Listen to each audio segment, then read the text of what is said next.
And my name is Christopher Parsons. I'm the founder and CEO of Knowledge Architecture. You are joining us for an intranet tour where we share stories of how clients are using synthesis intranet and AI search to help evolve and grow their AEC firms through knowledge and learning management. So we have three awesome guests today from Diamond Schmitt. We've got Jeanette Parker, who's the Director of Knowledge Management. We've got Wendy Gamal, who's the Manager of Knowledge Management. And we have Sam Horton, who's the Learning and Development Manager. So Diamond Schmitt first launched their synthesis intranet, DSX, 7 years ago. And we invited them to come talk to you today because we have been watching them kind of thoughtfully and strategically evolve DSX to capitalize on emerging technology like AI search and our upcoming learning management system, and just the way and the process they've gone through the thinking, as well as the actual intranet itself, we just thought was worth sharing with this community. They are a great representation of what we think the future of knowledge management and learning and development looks like, where knowledge and learning are integrated in terms of technology, in terms of teams, in terms of processes. So we're excited to have Jeanette, Wendy, and Sam here, and welcome. I'll let you all take it from here. We're really excited to be here today to talk about all of this. We thought we'd talk a little bit about the firm first. We're a full service architectural firm with offices in New York, Vancouver, and we currently have a staff over 300.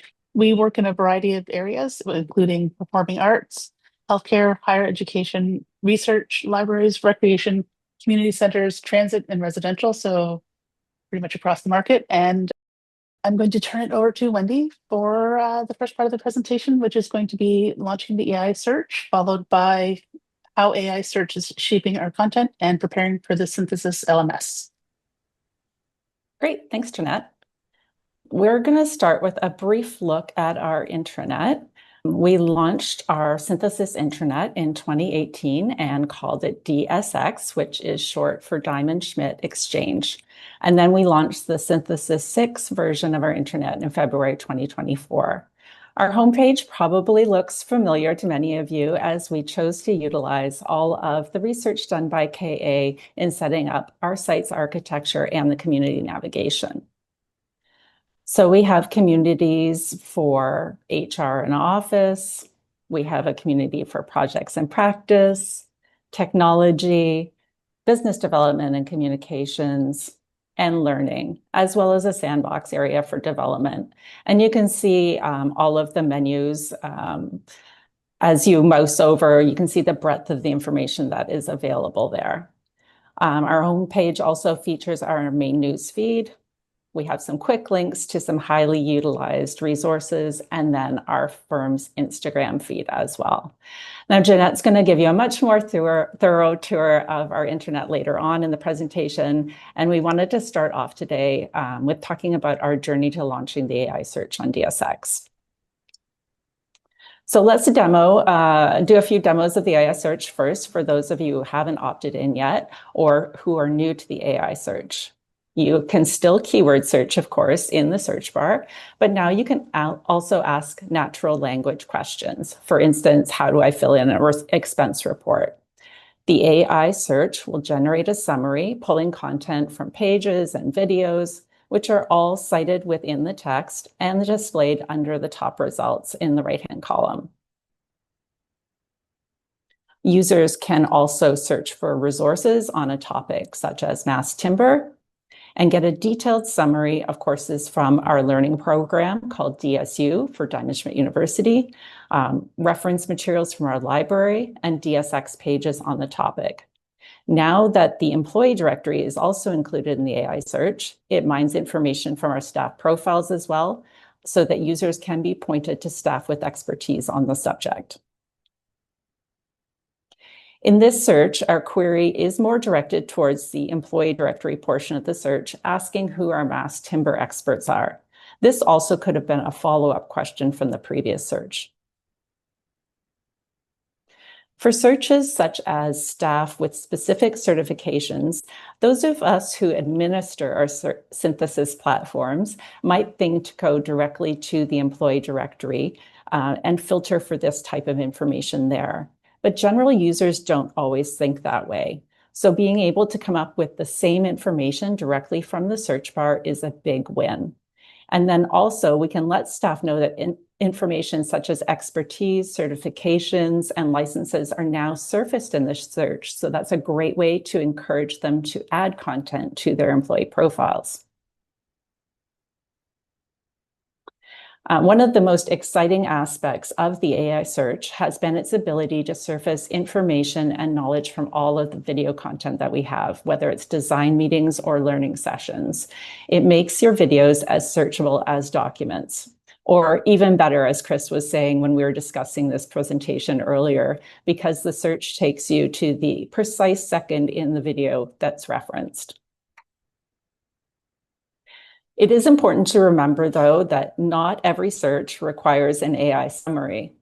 When someone's specifically looking for something like the letterhead, they don't have to wait for the summary. They can just use the filters to go directly to the content that they need.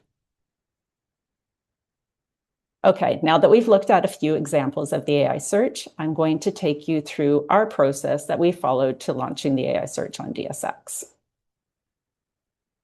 We generally opt in to KA's developments as soon as they're made available to us, opting into the video beta for captions and transcripts in July 2024 to prepare for the AI search public beta in December 2024.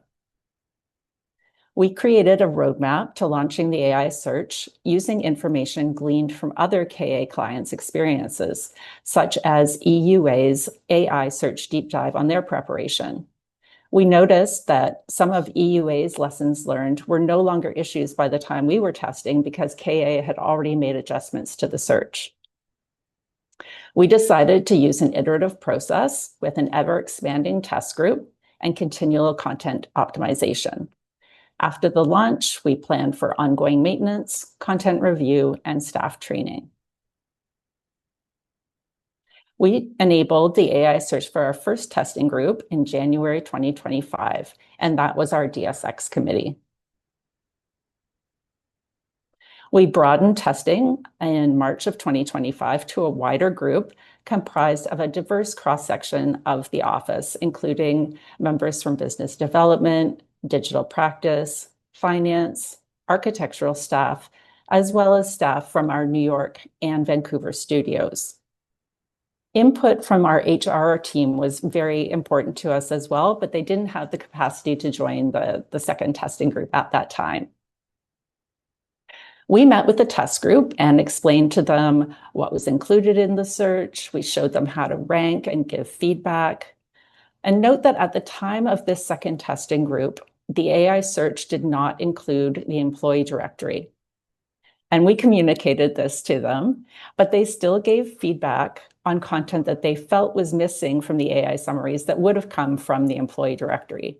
So it's important to make clear what is searchable and what isn't to manage expectations, and also to remember that general users are not necessarily going to remember what's searchable and what's not. We broadened the search testing group again in May and included representatives now from our HR group and our AI committee. Now I'm just going to talk a little bit about what we tested. For the initial testing done by our DSX committee, we established a priority list to identify what we would test.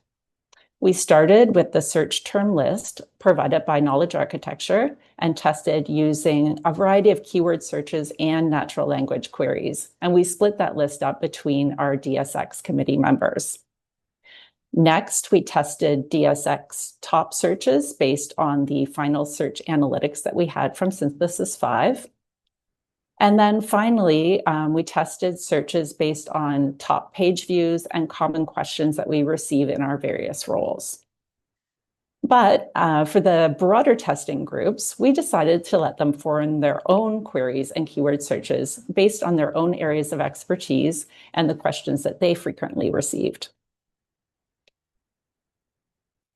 The early days of searching yielded some interesting results from time to time. In this query, asking for the members of the finance committee, the name at the bottom of the list, Jennifer O'Connor, that has the citation beside it, was not in the page that was cited. In fact, we didn't know who Jennifer O'Connor was. This name came from a video from an external presenter. We were also confused why the social event page was the top list in the results as well. Luckily, we could provide that feedback. So the search optimization panel now includes a feedback tab, and this allowed us to rank our search results and record feedback as we went. The ratings and feedback allowed us to track our results, what we needed to optimize, update content that was missing from DSX, but also helping to fine-tune the way the search works.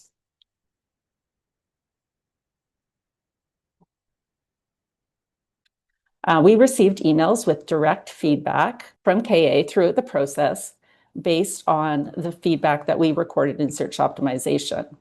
In this instance, Greg had reached out to ask if the issue was that the information in the AI summary was not on DSX, or if the information we were making a note to add to DSX in the future. I also wanted to give a shout out and a huge thanks to Adam from our BIM group, who did a lot of thorough testing of our technical content.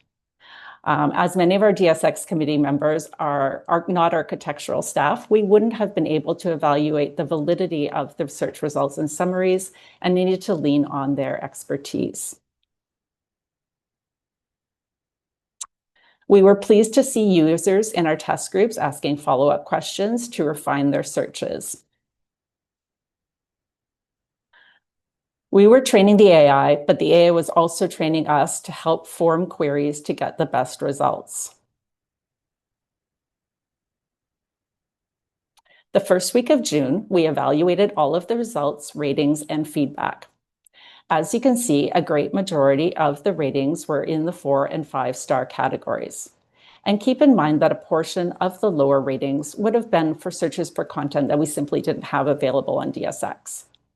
Jeanette had met with HR to do test searches with them, and then I met with HR again to go through dated HR or policy posts to make sure there weren't any concerns. Since we had done a huge cleanup of our wiki page content prior to launching Synthesis 6 in 2024, we were mainly concerned with dated content that might be pulled into the AI search summaries from posts.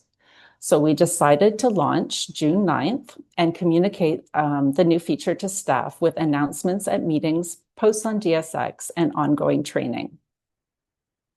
I announced the AI search launch in person at our weekly design meeting in Toronto, which is available virtually to our New York and Vancouver studios as well, with the following short presentation. I explained KA's methodology, what was currently included in the search, posts, pages, videos, the employee directory, and what wasn't, the project directory. I showed them what the AI search would look like on DSX. I demonstrated that you could now search with natural language queries and showed them how the search results would appear with a summary, with filters, and the sources of information. I showed them how all of the information is cited and it links directly to the source information. I showed them how to ask follow-up questions to fine-tune their results. I also explained how to rate and provide feedback and explained to them that it would not only help us improve DSX, but it would also help KA improve the AI search. I also demonstrated how the AI search surfaces all of the knowledge included in our video content, which is consistently one of its most impressive features. I showed that the video transcriptions are searched, allowing the citation to take them directly to the reference spot in the video for just-in-time learning, making our videos as searchable as documents. And then finally, we revealed the launch date, which was the following week. Our DSX committee member, Matthew, in Vancouver, also announced the launch in person at their weekly meeting. We then followed up with a post on DSX and included all of that information from the design meeting presentation for staff who weren't able to attend either in person or virtually. And And finally, we have some lessons learned that we wanted to share from our optimization of the AI search. We learned that we should use post to promote page content instead of putting all of the information in the post to avoid having to review posts at a later date. We're working on formalizing our content reviews and updating page content on a scheduled basis. And we'll continue working with HR whenever there is a change in a program, such as a benefit or a policy that gets announced in a post, to remove previous posts on the topic if necessary. For instance, the HR group posts on DSX to communicate something like a cost change in benefits. And understandably, they want their post to contain useful information and not just be a link to a page. So when a change happens, we'll look at the previous post on the topic and perhaps delete it if necessary so that that older dated content isn't pulled into an AI search summary. We created the hashtag KMReview to tag content like this, as well as any other dated or temporal content we might want to consider removing at a later date. We are going to continue using best bets to prioritize content and direct users. Best bets indicate content that is vetted and increases users' confidence. We also learned that we can use the AI search as a tool to encourage people to fill in profile information, since that information is now surfaced in the AI search. And we'll use that same logic to hopefully get people to give us more project information as well. We learned that structured content works very well for search summaries. For example, wiki pages with clear headers and sections, or videos with chapters. And again, that the video transcripts and chapters make our videos able to be comprehensively searched, making all of that valuable content more accessible. The feedback panel enables continual improvement to the content on DSX, providing a direct, immediate link for users to provide feedback on content or missing content. We'll continue with our series of Did You Know posts on DSX to train users and communicate features of the search and changes. And we're introducing new employees to the AI search as part of our onboarding. Now I'm going to stop sharing, and Jeanette will give you a deeper tour of our intranet and how the AI search is shaping our content going forward. Thanks, Wendy. For our tour, it's not going to be the most in-depth tour because of time constraints, but I thought I'd give you a little tour of how our DSX is structured and some of the types of content within. So, but first, this is our DSX Core Committee, made up of members of our knowledge management group, learning and development, and architectural group. And this group everyone on the committee has a passion for learning and sharing knowledge, and we meet bi-weekly to review metrics, share ideas, set goals, and ensure that we're providing relevant content and continuously improve the experience for our staff. And on to the tour. Our home community is where we have our information for incoming staff under welcome, also useful for staff that have been around for a while. Our about us information with our committees, groups and departments, the directories, and then information about events and our community outreach are all on this page. And as Wendy mentioned, we have the quick links on the side for our frequently used content, like our event schedule for all of our learning and development events in the office, and our Instagram feed. Our HR and office section has all of your typical HR content, employee handbooks, information about reviews and Con Ed, office resources. So anything to do with our general office, where to get letters and templates, how to ship a package, booking meetings, and then everyone's favorite thing to do, booking holidays. So I think that's one of our most checked out spots. And finance also has information on expense reimbursement and invoice approvals and that sort of thing. Our third community, I think, has our most developed content, is projects in practice. The project delivery section is a phase-based section for our project managers who are looking for information on running the projects. And then our reference area, which is populated by the knowledge management group, has hopefully just about every single piece of reference material that you could want. And then our design resources area is all staff created content based on lessons learned, information we gained, and expertise from all of our projects. This is a great resource for the staff. And I also want to give a shout out to our digital practice group for their excellent content. They have curated an amazing amount of content documenting best practices, workflows, softwares, and other guides that enable the teams to spend more time designing and less time on figuring out new workflows for each project and making their lives easier. So, and then our fourth really, is our technology section, where we have information just about every piece of software we've got, IT best practices, our expanding AI section, and also just how to get help when there's those times when your technology just does not work as you intended. So our business development community has our brand guidelines, communication plans, all the logos and gradients that you could ever want, and links to open asset and templates for presentations and reports.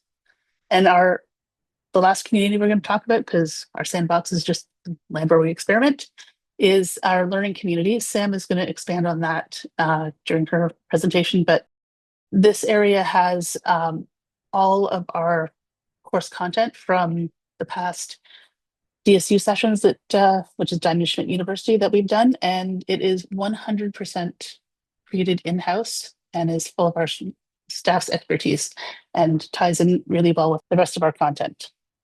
So then we wanted to know how AI search is affecting how we're structuring our content, and we have a few things. Because we have a much deeper access to the content than before with regular search, we're reviewing our content review process, and luckily we had done a huge content review process when we moved from Synthesis 5 to 6, but really getting a more fulsome and more frequent content review with the content owners to make sure that we have the best content available.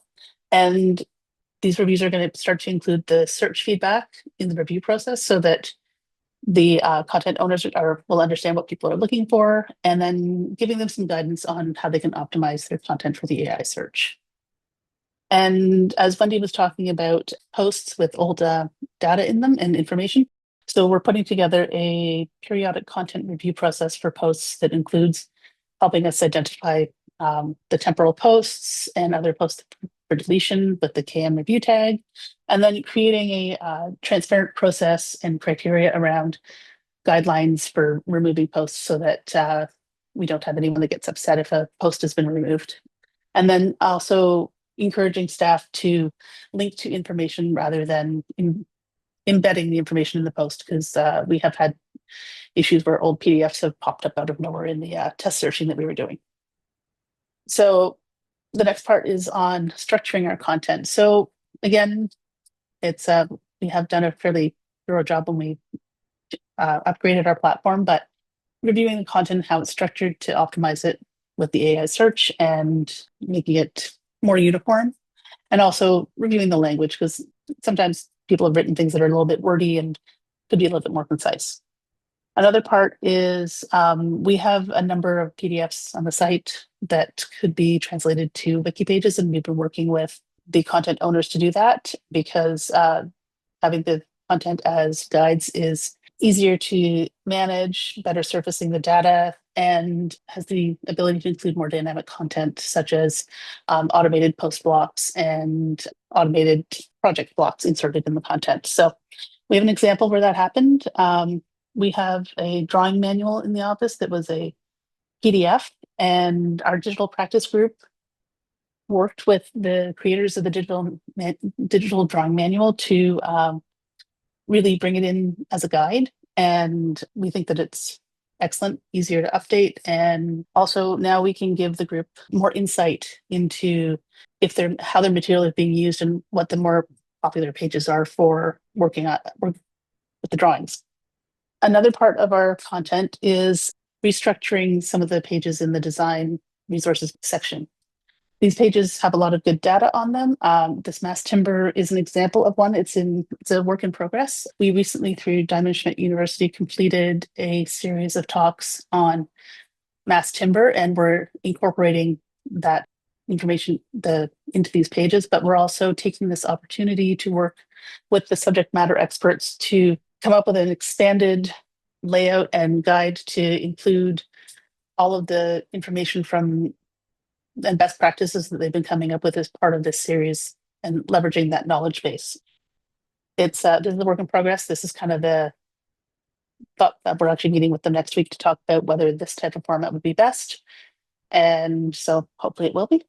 We're kind of excited about it. And hopefully we'll be applying this to other materials and systems as we go. And that leads into a coordination of efforts. Our project delivery committee has been really impressed with the AI search and the work that we've been doing on bringing together the content with the mass timber through the DSU sessions. So we're working on that when there's sessions on series on glass, masonry, brick, different building systems, that when those series are happening as part of DSU, that the technical subcommittees that are part of the project delivery committee will feed into that and help create a critical mass of knowledge to create these really well-developed information guides that we can use through the AI search.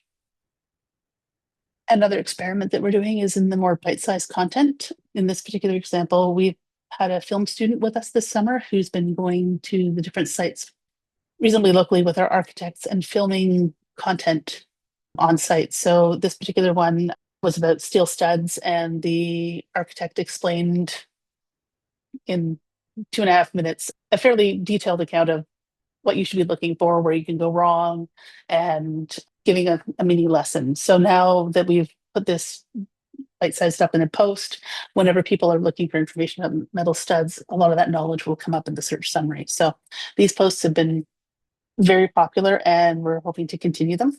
And another part with our kind of bite-sized posts is our staff are really great at updating us on projects when they go to site.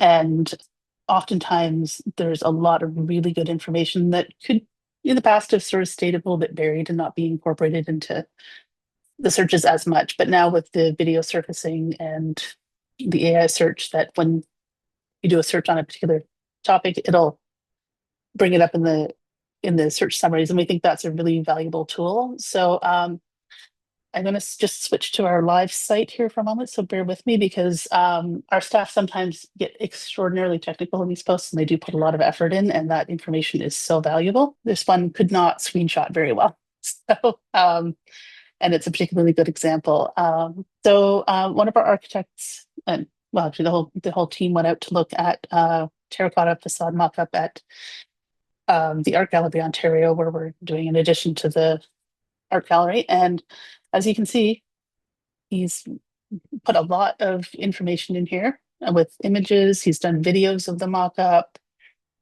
And then closer down near the bottom here, he's put a bunch of very thoughtful observations about the mock-up and the process, and then even included the write-up that was presented to the city as far as the materiality and the choice of the terracotta for the building. So now this information is dynamically being included in these search summaries, and we think it's absolutely fantastic and are encouraging the people to do even more stuff like this. On a final note with shaping our content, this was a bit of a side bonus, but I thought sourcing new content. One of our architects was super impressed with how the AI search worked. He actually wanted to apply it in a whole bunch of different scenarios, especially to do with healthcare. And he has actually offered to curate an entire healthcare section, enhancing all of the information we have now. Most of our healthcare resources are just to do with standards and information like that. And he's offered to do a whole lot more because he's so impressed. And this is just a shot of a preliminary draft with a talking point that we're going to be meeting with him in a few weeks to see what can happen. So I think more people are going to be coming forward with that as well once they see the power of the AI search. So that's it for me. I'll stop sharing my screen and it's over to Sam to talk about learning and development. Awesome. Thank you, Jeanette. So hi, everyone. My name is Sam Horton. I'm the Learning and Development Manager at Diamond Schmitt. And today I'm going to talk a bit about how we are preparing for our Synthesis LMS rollout and how we're thinking of it not just as a tech update, but as a way to better support how our team actually learns. So I'm going to walk through a bit about our approach, what we've learned, and what we're excited to build. So by now, you're all familiar with our version of Synthesis, DSX. So I would like to introduce you to DSU, also known as Diamond Schmitt University. So we launched in 2018, and we started small with just a couple of guest speakers. And since then, it has grown into a full-fledged learning and development program. So we strongly value in-person social learning at our firm, and that's why we prioritize formats like labs, charrettes, design competitions, tours, workshops. We run the gamut. And so each time we host an in-person learning session, we capture and stream it over Zoom, and then we take that recording and we create an on-demand course on DSX. So we follow the blue line if you guys are familiar with this. Before Synthesis 6, we used to upload our recordings to Vimeo and then share those links in DSX posts. And it kind of worked.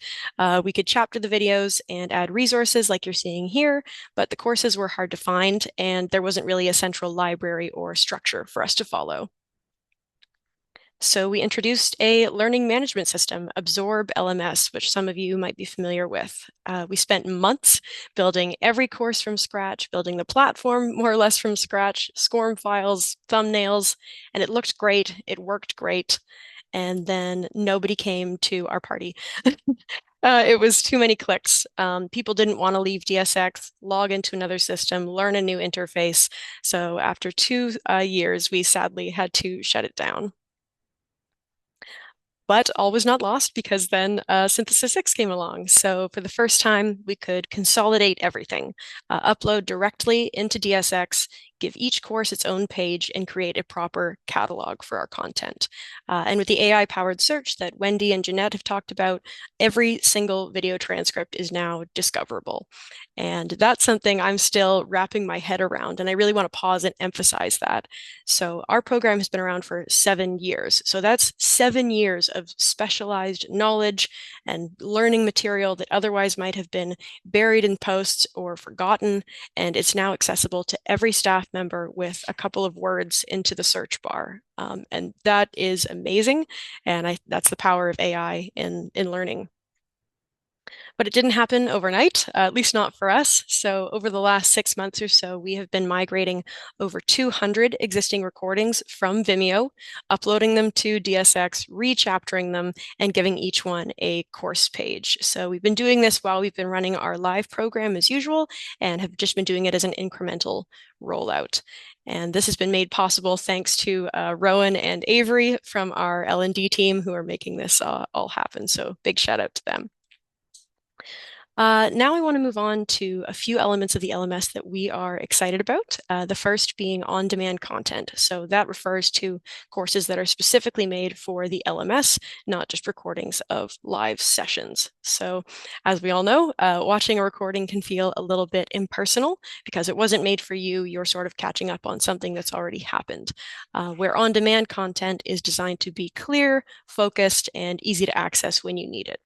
And something that we really want to lean into is that it doesn't replace social learning, but it lays the foundation for it. Because if you can cover the basics on your own, then you can free up time to go deeper with your team. So for example, you might watch a 4-minute short like this one on how glass curtain wall is installed, and then you can join a lab session to apply that learning. That might look like, detailing it in Revit, might look like testing mullion spacing with different models, or tons of other hands-on applications. And longer term, we would actually love to see this learning sort of downloaded into teams, where they start using these shorts as part of their project work. So maybe that looks like watching, a short relevant video together and then seeing how they can apply that in their model, in their drawing set. So there's that sort of in-person mentorship happening as well. So that's the dream. We're also excited about learning paths. So we've piloted a few so far, BIM 360, and Jeanette mentioned our Mass Timber series as well. But most of our content is standalone. So the LMS gives us a way to group our learning more intentionally. We're considering, role, interest, sector, everything's on the table. And as Jeanette mentioned, all of our DSU content is made in-house, but we are excited to expand our library with external courses as well. In particular, we're interested in software upskilling for applications like Power BI and Excel, soft skills training, and eventually it would be great to continue our consolidation trend and integrate our mandatory training like WMIS and cybersecurity that we are currently outsourcing. And finally, we're looking forward to more robust metrics, looking at which courses are getting the most traction, how usage varies by department or role or even studio, and how people are discovering content as well. Are they moving through the course catalog? Are they exclusively using the search bar? How are they sort of finding what they need? So we're going to be looking at all of that during monthly reviews after we launch to help us understand what's working and what we're going to build next. So if you are just starting off on your LMS journey, I would like to share 3 things that we've learned so far. So with all this new functionality, it might feel overwhelming. I think it did to me at the beginning, but you don't need to start from scratch. If you have a learning management or learning and development program, chances are you've already got great content. So just start with what you have. And use the transition as a moment to review your content. So some of the sessions you'll retire, some you'll refresh, and some you can build into, clearer learning paths. And then finally, communicate early and often about both the AI-powered search and the LMS, because it's not just another tech rollout. This will be a shift in how all of us learn. So the goal is to spend less time searching for information and more time, learning together, collaborating together, solving project challenges, and pushing our design forward. So on behalf of Wendy, Jeanette, and myself, thank you. And I will throw it back to the KA team.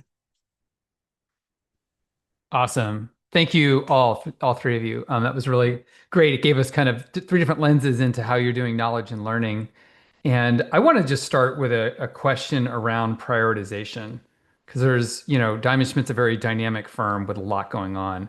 And so in both on the kind of the knowledge side with the intranet, maybe more for Jeanette and Wendy, and then for Sam on the learning side, how do you decide which content you build in which order? How do you decide from a learning perspective what learning that you go pursue? I could talk for a little bit. So, um, I mean, one of the things that we've always done is very happily taken any content that anyone gives us to try and build on it. I mean, if someone wants to offer to make us a page, we're super happy to take that. I think what I'm trying to focus more on as a priority is getting building on some of the content that we have, because we do have a lot of standalone content, some details about a certain thing, and someone's done a white paper on heritage building, but it's a little bit disconnected at times. I mean, it's all extremely good content. So that's one of the reasons we've been working with our PDC group to get some prioritization on content there on our technical content, because that's what we do really want to grow, because that's the most useful stuff to our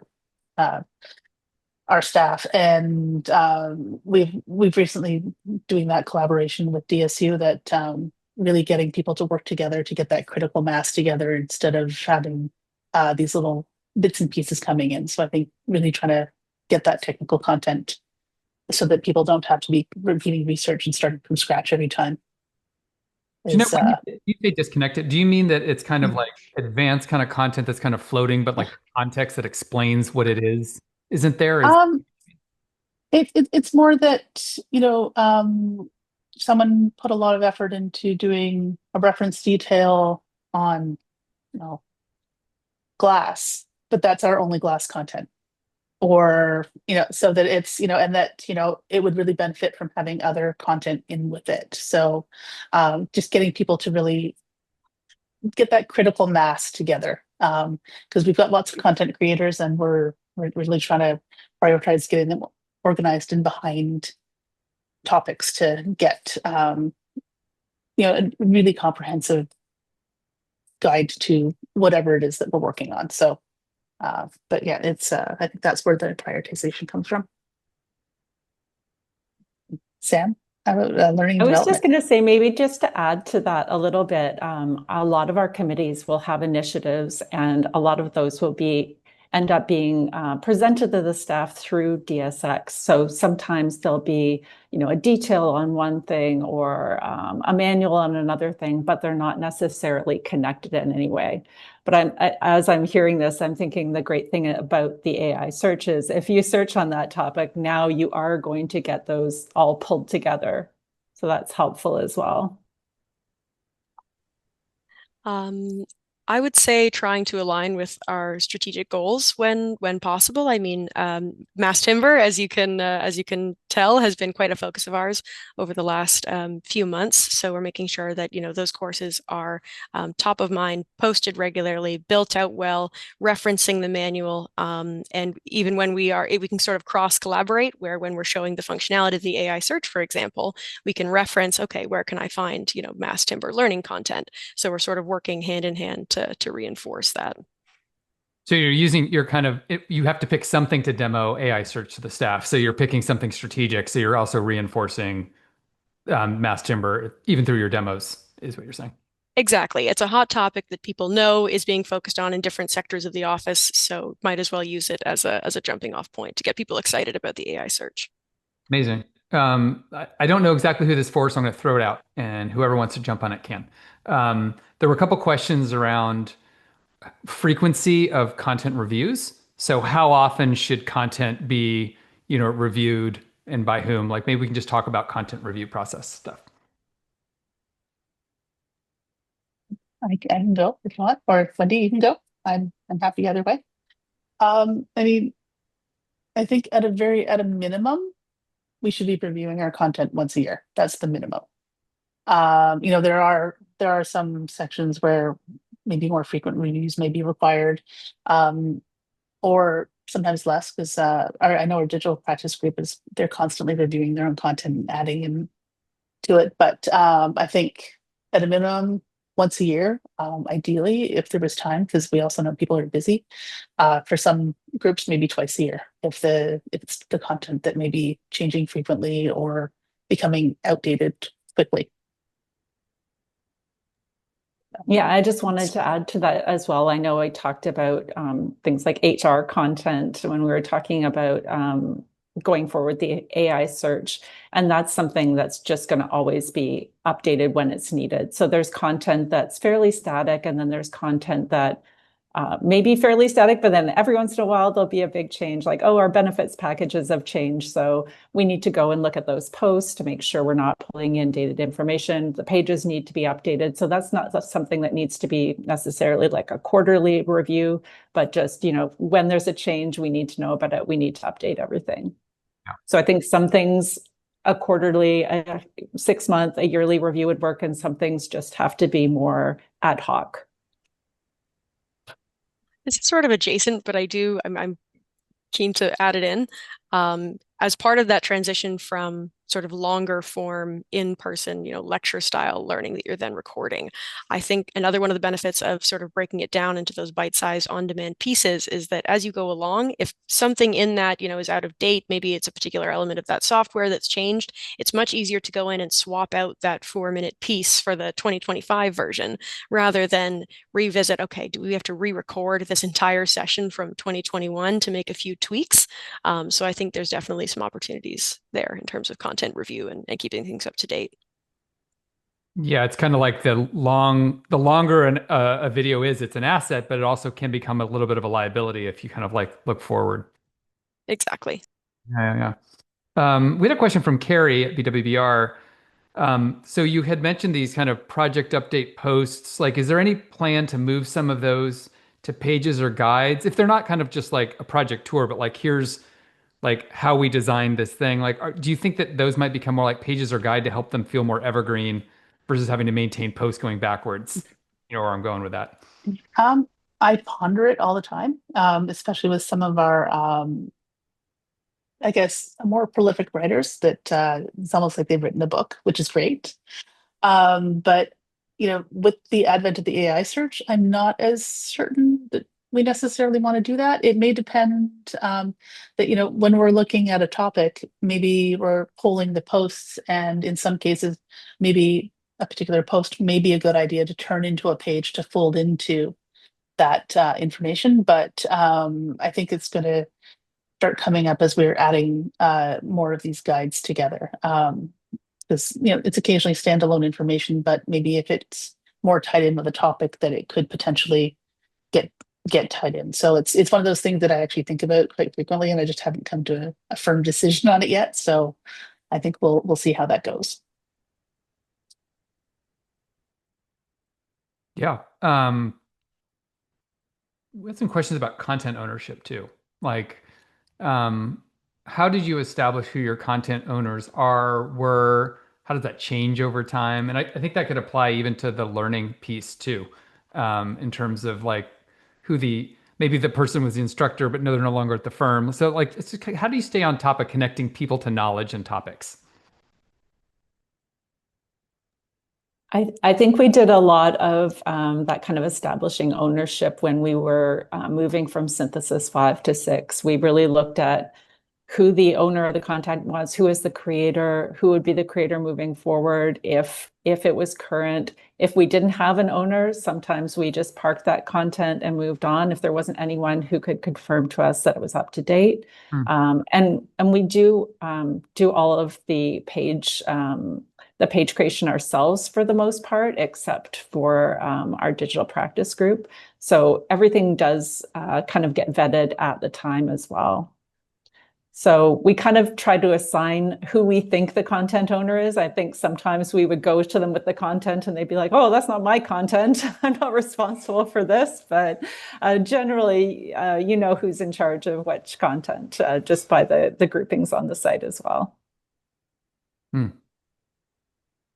Anything from the learning side, Sam, or is it the same kind of process, or is there a nuance that's different? I would say it's pretty similar. And I mean, we do the learning content review as part of our general content review. I think this is just a nuance of how Diamond Schmitt is structured. We're very committee based. So often people are already sort of grouped by, specialty. There's a sustainability committee, there's someone looking at detailing, there's sort of a subset for everything. So there's typically not just one person to go to, or if they're away or if they've left, then you know that there's an ecosystem of people that you can draw from. Curious about the short videos, the shorts that you showed, and some of the kind of the prototypes of those. Um, what's the lift like on that? Like, are you fully scripting them in advance? Are they kind of ad hoc and people ad-libbing on site? Like, if to get to 3 to 4 minutes, sometimes it's harder to make a short video than to make a long video. And so I'm kind of curious what that's looking like. Definitely, they are brand new. We started posting those this week. Oh, wow. Um, Okay, good. All right. So it's very I would say it's loose. We've sort of tried to test a few different approaches, and I think what has emerged is that people actually prefer when it's not too slick. That sort of FaceTime vibe does suit that shorter content. So how we're currently doing ours, we've got two GoPros. One GoPro, you stick it on the helmet of the person touring you around the site, and the other is our film student, Avery. And he sort of in Adobe Premiere flashes back and forth between perspectives, depending on what's being shared at the time. And we try and keep them 5 minutes or less, ideally less. The lift really isn't that bad. It's just switching between two perspectives. So you need someone who's relatively handy in Adobe Premiere, but after that, it's very reasonable. I would say just as reasonable as trying to edit sort of a longer, form video. Right on. We've got kind of a question going completely in the other direction. Somebody in the chat had noticed an approved AI services on one of your slides, and they were curious what that is and how that list is determined. Okay, I can speak to that because I'm on our AI committee. So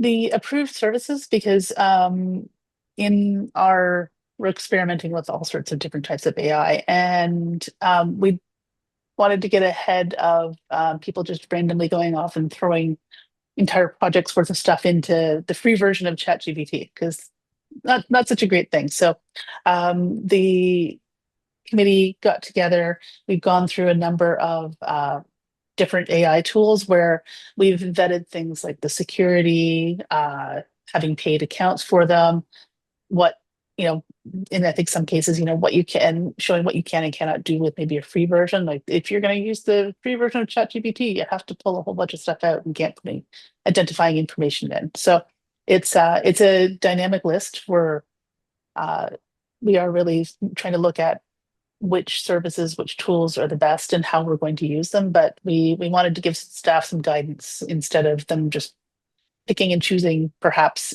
some of these free things that may or may not work very well with our end goals and letting our information leak out there in unauthorized ways. So it's an ongoing process, but there's a few different ones that we've identified as these are good to use, and then we're constantly taking suggestions and evaluating different tools. Nice. I think we got time for one more question. And we're back to content review again. So this seems to be like, obviously we're going to need to do something about content review and a deeper thing in the future. Although Susan did put something in the chat about our essential content maintenance plan that I recommend that people check out that resource. It's really good. But the question from Carrie is around how are you tracking all of this stuff? Like keeping track of who the page or content owners are, when you've last reviewed something, what's flagged for update, like what do the mechanics look like? I have an Excel spreadsheet that's hard to maintain. So I mean some tools would be fantastic, I think. Being able to, have the reasonably, because sometimes, you're almost reviewing something on the fly with somebody. So, that, oh, well, we just updated together this page, it doesn't need to be reviewed for a while, but yeah, something would be excellent. But yeah, right now it's an Excel spreadsheet, which is, and then, you have to think, oh, geez, I added 5 pages. And so it's a little cumbersome. So I have to say, in the search optimization, having that feedback tab is amazing, because if somebody, comments and said this content is out of date or we're missing this content, it's a big trigger to update that content. And plus it's all tracked there for you, and you can, check off when it's reviewed. So I think that feature just of the AI search will be really helpful in maintaining fresh content as well. It's amazing. So thank you all. We covered a lot of ground in a short amount of time. So thank you, Jeanette, Wendy, and Sam for sharing your work with us. I think Susan put it in the chat earlier. The recording of this tour will be put on our website and the online KA community next week. And we look forward to seeing you in future events in the KA community, including KA Connect in a few weeks. So thanks everyone for attending. And again, one more thank you to Diamond Schmitt.